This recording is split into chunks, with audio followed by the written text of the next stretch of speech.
আমার নাম ঋষিকেশ রায়। আমার বাড়ি কুচবিহার ডিস্ট্রিক্ট, হলদিবাড়িতে বাড়ি। মায়ের নাম হচ্ছে গীতা রানী রায়। মায়ের বয়স হচ্ছে 51। ফার্স্ট টাইম তো আমাদের বাড়ির ওদিকেই দেখাচ্ছি ডাক্তার জলপাইগুড়িতে। মায়ের পেটে ব্যথা, 1 মাস ধরে ব্যথা। ডাক্তার দেখাচ্ছি, ব্যথা কমে না। তারপরে রিপোর্ট করাচ্ছে, রিপোর্ট করায় বলতেছে যে বাইরে নিয়ে যেতে হবে।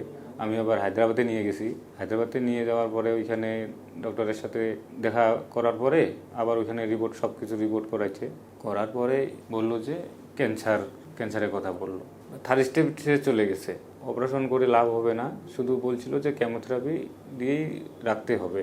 তারপরে তো গরিব মানুষ, ঠিকমতো চিকিৎসা এখনও করতে পারি নাই। হায়দ্রাবাদ থেকে আমি মুম্বাইতে গেছি।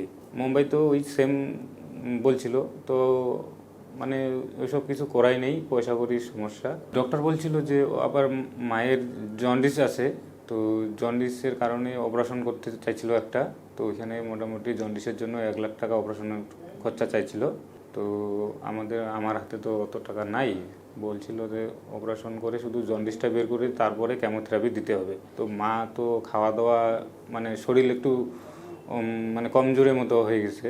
তো বলতেছে ওইখানে কেমোথেরাপি লোড নিতে পারবে না, তো আগে শরীর সুস্থ করতে হবে, তারপরে কেমোথেরাপি চিকিৎসা শুরু হবে।